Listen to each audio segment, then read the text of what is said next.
Hi friends, welcome back to my channel. So ಎಲ್ಲರೂ ಹೇಗಿದ್ದೀರಾ? ನಾನು ಕೂಡ ಚೆನ್ನಾಗಿದ್ದೀನಿ. ಇವತ್ತು ಒಂದು ರೆಸಿಪಿ ಮಾಡ್ತಾ ಇರೋದು ಏನಂದರೆ, ಇವತ್ತು ನಾನು ಮ್ಯಾಂಗೋದಲ್ಲಿ ಕಡುಬು ಮಾಡಿ ತೋರಿಸ್ತಾ ಇದ್ದೀನಿ. ತುಂಬಾ ಚೆನ್ನಾಗಿರುತ್ತೆ. ಇವಾಗ ಎಲ್ಲ ಕಡೆನೂ ಇದು ಮ್ಯಾಂಗೋ ಸಿಗ್ತಾ ಇದೆ. ಇನ್ನೇನು ಸೀಸನ್ ಮುಗಿಯೋದಕ್ಕೆ ಬಂತು. ಸೊ ಬೇಗ ಕ್ವಿಕ್ಕಾಗಿ ಈ ರೆಸಿಪಿನ ಮನೇಲಿ ಮಾಡ್ಕೊಳ್ಳಿ. ತುಂಬಾ ಚೆನ್ನಾಗಿರುತ್ತೆ. ತುಂಬ ಕಮ್ಮಿ ಇಂಗ್ರೀಡಿಯೆಂಟ್ಸಲ್ಲಿ ನಾವು ಒಂದು ಬ್ಯೂಟಿಫುಲ್ ಆಗಿರೋಂಥ ಟೇಸ್ಟಿ ಆಗಿರೋಂತಹ ಒಂದು ರೆಸಿಪಿನ ಮಾಡ್ಕೋಬೋದು. ಮಾಡೋದು ಹೇಗೆ ಅಂತ ನೋಡೋಣ. ಅದಕ್ಕಿಂತ ಮುಂಚೆ ನನ್ನ ಚಾನಲ್ನ ಸಬ್ಸ್ಕ್ರೈಬ್ ಮಾಡದೆ ನೋಡ್ತಾ ಇದ್ದರೆ ಪ್ಲೀಸ್ ಸಬ್ಸ್ಕ್ರೈಬ್ ಮಾಡ್ಕೊಳ್ಳಿ. ಹಾಗೆ ಒಂದು ಲೈಕ್ ಮಾಡಿ, ಶೇರ್ ಮಾಡಿ, ಕಮೆಂಟ್ ಮಾಡಿ. ಬನ್ನಿ ಮಾಡೋದು ಹೇಗೆ ಅಂತ ನೋಡೋಣ. ಈಗ ನಾನು ಒಂದು ತೆಂಗಿನಕಾಯಿ ಈ ರೀತಿ ತುರಿದಿಟ್ಕೊಂಡಿದ್ದೀನಿ. ಇದರಲ್ಲಿ ನಿಮ್ಗೆ ಎಷ್ಟು ಬೇಕೋ ಅಷ್ಟು ನೋಡಿ ಹಾಕ್ಕೊಳ್ಳಿ. ನಾನಿಲ್ಲಿ ಒಂದು ತೆಂಗಿನಕಾಯಿ, ಚಿಕ್ಕದಾಗಿರುವಂಥ ಒಂದು ತೆಂಗಿನಕಾಯಿನ ತುರಿದಿಟ್ಕೊಂಡಿದ್ದೀನಿ. ಹಾಗೆ ಬೆಲ್ಲ ಕೂಡ ಅಷ್ಟೇ, ನಾನಿಲ್ಲಿ ಒಂದು ಬೌಲ್ ತೊಗೊಂಡಿದ್ದೀನಿ. ಸೊ ಇದರಲ್ಲಿ ನಾನು ಡಿವೈಡ್ ಮಾಡ್ಕೊತೀನಿ. ಸ್ವಲ್ಪ ನಾವು ತೆಂಗಿನಕಾಯಿ ತುರಿಗೂ ಹಾಕಿ ಫ್ರೈ ಮಾಡ್ಕೋಬೇಕು. ಸೊ ಅದಕ್ಕೆ ಸ್ವಲ್ಪ ನಾನು ಸೋಸ್ಕೋಬೇಕು, ಕರಗಿಸ್ಬಿಟ್ಟು. ಹಾಗಾಗಿ ನಾನು ಸ್ವಲ್ಪ ಬೆಲ್ಲನ ಸಪ್ರೇಟಾಗಿ ತೆಕ್ಕೋತಾ ಇದ್ದೀನಿ. ಇಲ್ಲಾಂದರೆ ಎರಡಕ್ಕೂ ನೀವು ಎರಡು ಪಾಟ್ ಮಾಡಬೇಕು. ಸೊ ನೀವು ಒಂದು ನೀರು ಹಾಕಿ ಸ್ವಲ್ಪ ಕರಗಿಸ್ಕೊಂಡ್ಬಿಟ್ಟು ಅದನ್ನೇ ನೀವು ತೆಕ್ಕೊಂಡು ಎರಡಕ್ಕೂ ಯೂಸ್ ಮಾಡ್ಕೋಬೋದು. ಸೊ ನಾನಿವಾಗ ಇದನ್ನು ಸ್ವಲ್ಪ ನೀರನ್ನು ಹಾಕಿ ಜಸ್ಟ್ ಕರಗಿಸ್ಕೋತೀನಿ. ಈಗ ನಾನು ಇದಕ್ಕೆ ಸ್ವಲ್ಪ ವಾಟರ್ನ ಸೇರಿಸ್ಕೊಂಡು ಇದು ಕರಗಿಸ್ಕೋತೀನಿ. ಈಗ ಸ್ಟವ್ನ ಆನ್ ಮಾಡಿಕೊಂಡು ಜಸ್ಟ್ ಬೆಲ್ಲ ಕರಗಿದ್ರೆ ಸಾಕು ನಮಗೆ. ಅಷ್ಟರಲ್ಲಿ ನಾವು ಮಾವಿನ ಹಣ್ಣು ಕಟ್ ಮಾಡಿ ಪಲ್ಪ್ ತೆಕ್ಕೊಳ್ಳೋಣ. ನೀಟಾಗಿ ತೊಳೆದಿಟ್ಕೊಂಡಿದ್ದೀನಿ ನಾನು. ಈ ರೀತಿ ಕಟ್ ಮಾಡ್ಕೊಳ್ಳೋಣ.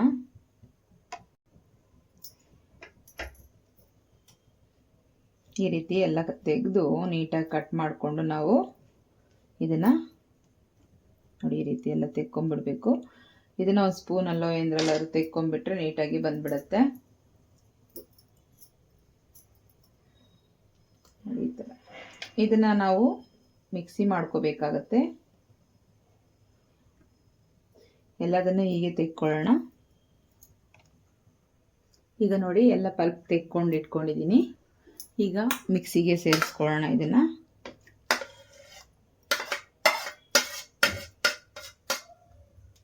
ಈ ರೀತಿ ಈಗ ಅದೇ ಮ್ಯಾಂಗೋಗೆ ನಾವು 1 ಕಪ್ಪಷ್ಟು ನಾನು ಅಕ್ಕಿ ಹಿಟ್ಟನ್ನು ಸೇರಿಸ್ತಾ ಇದ್ದೀನಿ. ನೋಡಿಕೊಂಡು ಸೇರಿಸ್ಕೊಳ್ಳಿ. ನಾನೀಗ ಒಂದು ಅರ್ಧ ಸೇರಿಸ್ತೀನಿ ಪ್ರೆಸೆಂಟು. ಆಮೇಲೆ ಸ್ವಲ್ಪ ತೆಳುವಾದರೆ ಇನ್ನೊಂದು ಸ್ವಲ್ಪ ಸೇರಿಸ್ಕೋಬೋದು. ಹಾಗೆಯೇ ನಾನು ಸ್ವಲ್ಪ ಬೆಲ್ಲ ಸೇರಿಸ್ತಾ ಇದ್ದೀನಿ. ಬೆಲ್ಲ ಕರಗಿಸಿಟ್ಕೊಂಡಿರೋದು ಕೂಡ ಸ್ವಲ್ಪ ಸೇರಿಸ್ಕೊತಾ ಇದ್ದೀನಿ. ಹಿಟ್ಟಲ್ಲಿ ಸ್ವೀಟ್ ಅಂಶ ಇರೋದಿಲ್ಲ ಅನ್ನೋ ಕಾರಣಕ್ಕೆ ಸ್ವಲ್ಪ ಸೇರಿಸ್ಕೊಂಡಿದ್ದೀನಿ. ಇನ್ನು ಮಿಕ್ಕಿದ್ದು ಹಾಗೆ ಇಟ್ಕೊಳ್ಳೋಣ. ಇದನ್ನು ಈಗ ಗ್ರೈಂಡ್ ಮಾಡ್ಕೊಂಡು ಬರೋಣ. ಈಗ ಒಂದು ಬೌಲ್ ತೊಗೊಂಡಿದ್ದೀನಿ. ಮಿಕ್ಸಿ ಮಾಡ್ಕೊಂಡಿರೋದು ಕೂಡ ಇಲ್ಲಿ ಇದಕ್ಕೆ ಸೇರಿಸ್ಕೊಳ್ಳೋಣ. ನೋಡಿ ಹಿಟ್ಟು ಸಾಕಾಗುತ್ತೆ, ನಾವು ಇನ್ನು ಜಾಸ್ತಿ ಹಾಕ್ಕೊಳ್ಳೋದು ಬೇಡ. ಈ ರೀತಿ ಎಲ್ಲ ಒಂದು ಬೌಲ್ಗೆ ಹಾಕ್ಕೊಳ್ಳೋಣ. ಈಗ ಇದು ಮ್ಯಾಂಗೋ ರೆಡಿಯಾಗಿದೆ. ಸೊ ಈಗ ನಾವು ಕೋಕೋನಟ್ ಫ್ರೈ ಮಾಡ್ಕೊಳ್ಳೋಣ. ಕೋಕೋನಟ್ ಫ್ರೈ ಮಾಡ್ಕೊಳ್ಳೋಕ್ಕೆ ನಾನು ಇಲ್ಲೊಂದು ಪ್ಯಾನ್ ಇಟ್ಕೊಂಡಿದ್ದೀನಿ. ಹಾಗೆ ಸ್ಟವ್ನ ಆನ್ ಮಾಡ್ಕೊಳ್ಳೋಣ. ಈಗ ಪ್ಯಾನ್ ಬಿಸಿಯಾಗಿದೆ. ಸೊ ಇದಕ್ಕೆ ನಾನಿಲ್ಲಿ 1 ಟೇಬಲ್ ಸ್ಪೂನಷ್ಟು ತುಪ್ಪ ಸೇರಿಸ್ತಾ ಇದ್ದೀನಿ. ಸೊ ಈಗ ಇದಕ್ಕೇನೆ ತುರಿದಿಟ್ಕೊಂಡಿರುವಂಥ ತೆಂಗಿನಕಾಯಿ ಕೂಡ ಸೇರಿಸ್ಕೊಳ್ಳೋಣ. ನೋಡಿಕೊಂಡು ನೀವು ಸೇರಿಸ್ಕೊಳ್ಳಿ ಎಷ್ಟು ಬೇಕು ಅಂತ. ಇದನ್ನು ಸ್ವಲ್ಪ ಫ್ರೈ ಮಾಡ್ಕೊಳ್ಳೋಣ.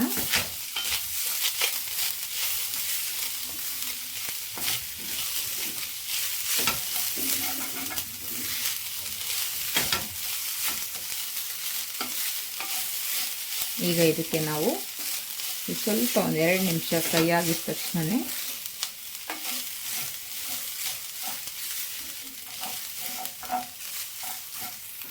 ಇದಕ್ಕೆ ನಾನು ಸ್ವಲ್ಪ ಬಿಳಿ ಎಳ್ಳನ್ನು ಸೇರಿಸ್ತಾ ಇದ್ದೀನಿ.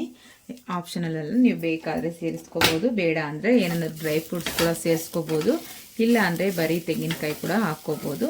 ಸೊ ನನಗೆ ಅದು ಇಷ್ಟ. ಹಾಗೆ ಹೆಲ್ತ್ ತುಂಬ ಒಳ್ಳೆಯದು. ಬಿಳಿ ಎಳ್ಳು ಆಗಿರ್ಬೋದು, ಈ ಕಪ್ಪು ಎಳ್ಳು ಆಗಿರ್ಬೋದು. ಈ ಬಿಳಿ ಎಳ್ಳಿಂದ ತುಂಬಾ ಉಪಯೋಗಗಳಿದೆ. ಕೊಬ್ಬರಿಯಿಂದ ಆಗಿರ್ಬೋದು, ಬೆಲ್ಲದಿಂದ, ಇದೆಲ್ಲ ಹೆಲ್ತಿಗೆ ಬೆನಿಫಿಟಾಗಿ ತುಂಬ ಒಳ್ಳೆ ರಿಸಲ್ಟ್ ಇದೆ. ಸೊ ಹಾಗಾಗಿ ನಾನು ಎಲ್ಲದನ್ನು ಸ್ವಲ್ಪ ಸ್ವಲ್ಪ ಸೇರಿಸ್ಕೊತಾ ಇದ್ದೀನಿ.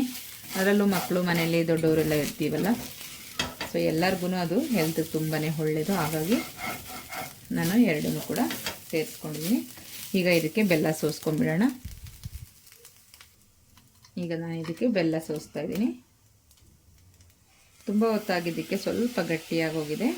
ಇದಕ್ಕೆ ಬೇಕಾದ್ರೆ ಸ್ವಲ್ಪ ನೀರನ್ನು ಸೇರಿಸಿ ಮತ್ತೆ ಹಾಕ್ಕೋಬೋದು. ಇದರಲ್ಲಿ ಏನಕ್ಕೆ ಅಂದರೆ ಕಸ ಕಡ್ಡಿ ಏನಾದರೂ ಮಣ್ಣಿರುತ್ತೆ ಅನ್ನೋ ಕಾರಣಕ್ಕೆ ಈ ರೀತಿ ಸೋಸ್ಕೋಬೇಕು. ಇಲ್ಲ ಅಂದರೆ ಅದು ಕಲ್ಲು ಕಸ ಏನಾದರೂ ಇರುತ್ತೆ, ಅವಾಗ ತಿನ್ನುವಾಗ ಒಂದು ಕಲ್ಲು ಸಿಕ್ಕಿದ್ರೂ ಕೂಡ ಅದು ಚೆನ್ನಾಗಿರೋದಿಲ್ಲ.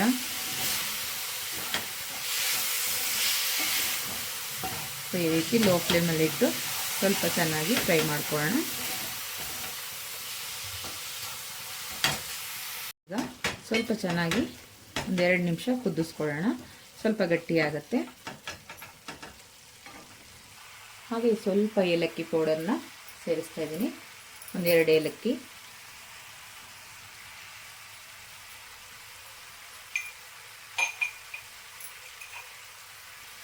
ಈಗ ಮಿಕ್ಸ್ ಮಾಡ್ಕೊಳ್ಳೋಣ. ನೋಡಿ ಗಟ್ಟಿ ಆಗ್ತಾ ಬಂದ್ಬಿಡ್ತು.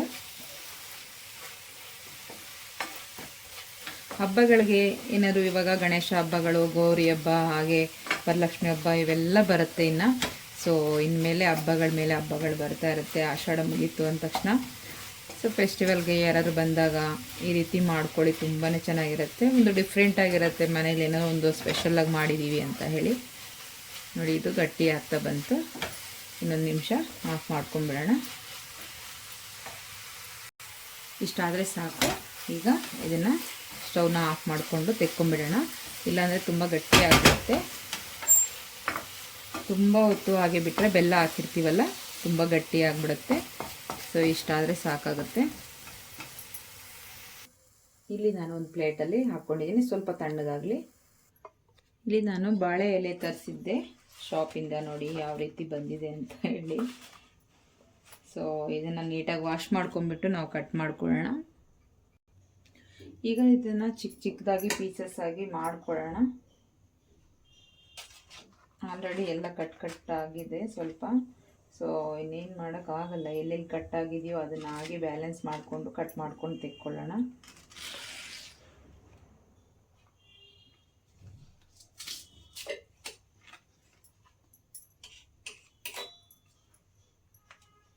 ಸೊ ಎಲ್ಲದನ್ನು ಪೀಸ್ ಮಾಡ್ಕೊಳ್ಳೋಣ. ನೋಡಿ ಇವಾಗ ಎಲ್ಲ ಕಟ್ ಮಾಡಿ ಇಟ್ಕೊಂಡಿದ್ದೀನಿ. ಈ ರೀತಿ ಪೀಸ್ ಆಗಿ ನಾನು ಇವಾಗ ಮಾಡೋದು ಹೇಗೆ ಅಂತ ನೋಡೋಣ. ತುಂಬಾ ಚೆನ್ನಾಗಿರುತ್ತೆ. ಮಿಸ್ ಮಾಡದೆ ಒಂದ್ಸರಿ ಟ್ರೈ ಮಾಡಿ ನೋಡಿ.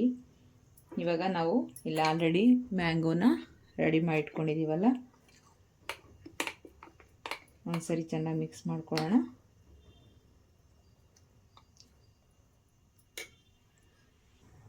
ಈಗ ಎಲೆ ಮೇಲೆ ಸ್ವಲ್ಪ ಆಯಿಲ್ ಅಥವಾ ತುಪ್ಪ ನೀವು ಏನಾದರೂ ಇದ್ದರೆ ಅದನ್ನು ಅಪ್ಲೈ ಮಾಡ್ಕೊಳ್ಳಿ. ನಾನಿಲ್ಲಿ ಆಯಿಲ್ ಹಚ್ತಾ ಇದ್ದೀನಿ ಸ್ವಲ್ಪ.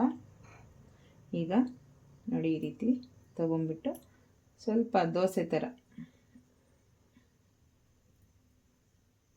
ಸ್ವಲ್ಪ ಎಲೆ ಕಾಣೋ ಥರ ಹಾಕ್ಕೋಬೇಡಿ, ಸ್ವಲ್ಪ ತಿಕ್ಕಿರಲಿ. ತುಂಬ ನಮಗೆ ಎಲೆ ಕಾಣ್ತಾ ಇದೆ ಕೆಳಗಡೆ ಅಂದರೆ ಅಷ್ಟು ಚೆನ್ನಾಗಿ ಆಗಬಲ್ಲ. ಸ್ವಲ್ಪ ದಪ್ಪ ಇದ್ದರೆ ಚೆನ್ನಾಗಿ ಬರುತ್ತೆ. ಈ ರೀತಿ ಹಾಕ್ಕೊಂಡು ಇದಕ್ಕೆ ನಾವು ಸ್ವಲ್ಪ ಆಲ್ರೆಡಿ ಕೋಕೋನಟ್ ಮಾಡಿ ಇಟ್ಕೊಂಡಿದ್ದೀವಲ್ಲ, ಸೊ ಇದನ್ನು ಕೂಡ ಸೇರಿಸ್ಕೊಳ್ಳೋಣ. ಈ ರೀತಿ ಈಗ ಇದನ್ನು ಫೋಲ್ಡ್ ಮಾಡ್ಕೊಳ್ಳೋಣ. ಈ ರೀತಿ ಹೀಗೆ ಇದನ್ನು ತೆಗೆದು ನಾವು ಸ್ಟೀಮರ್ ಇಟ್ಕೊಂಡಿದ್ದೀನಿ, ಸೊ ಅದರಲ್ಲಿ ಇಟ್ಕೊಳ್ಳೋಣ. ಈ ರೀತಿ ಮಾಡಿಕೊಂಡು ನಾನಿಲ್ಲಿ ಸ್ಟೀಮರ್ ಇಟ್ಕೊಂಡಿದ್ದೀನಿ. ಸೊ ಇಲ್ಲಿ ಇಟ್ಕೋತಾ ಇದ್ದೀನಿ. ಒಂದೊಂದೇ ರೆಡಿ ಮಾಡಿ ಇದರಲ್ಲಿ ಇಟ್ಕೊಳ್ಳೋಣ. ಒಂದು ವೇಳೆ ಎಲೆ ಚಿಕ್ಕದಿತ್ತು ಅಂದರೂ ಕೂಡ ಸ್ವಲ್ಪ ಕಮ್ಮಿನೇ ಹಾಕ್ಕೊಳ್ಳಿ. ಸೊ ಇದಕ್ಕೆ ಎಣ್ಣೆನೇ ಹಚ್ಚಿಲ್ಲ.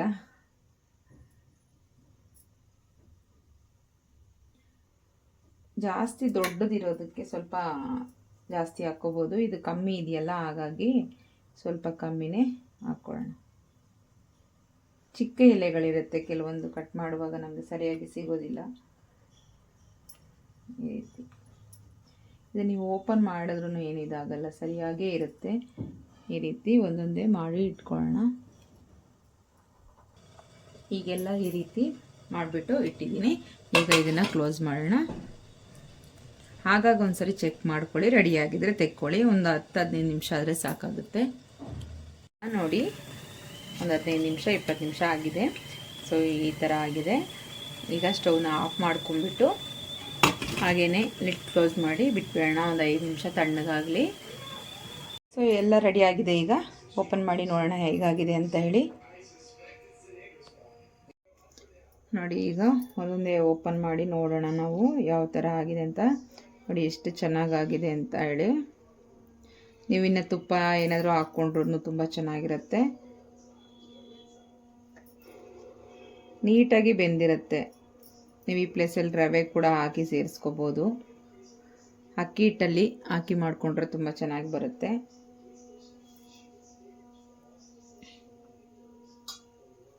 ನೋಡಿ ಎಷ್ಟು ಚೆನ್ನಾಗಾಗಿದೆ ಅಂತ.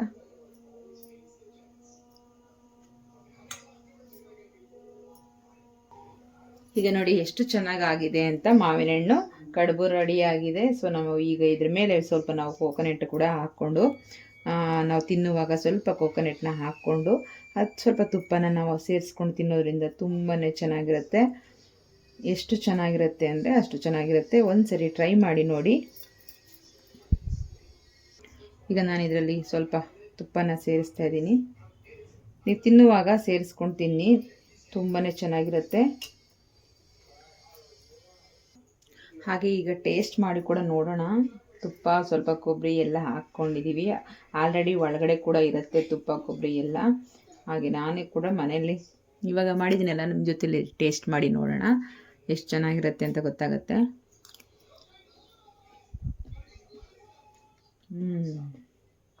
ಬಾಯಲ್ಲಿಟ್ಟರೆ ನಿಜವಾಗ್ಲೂ ಪ್ರಾಮಿಸ್, ಬಾಯಲ್ಲಿಟ್ಟರೆ ಕರಗೋಗುತ್ತೆ. ಅಷ್ಟು ಚೆನ್ನಾಗಾಗಿದೆ, ಅಷ್ಟು ತುಂಬ ಟೇಸ್ಟಿಯಾಗಿದೆ. ಬೆಲ್ಲ ಸ್ವೀಟು ಎಲ್ಲ ಕರೆಕ್ಟಾಗಿದೆ.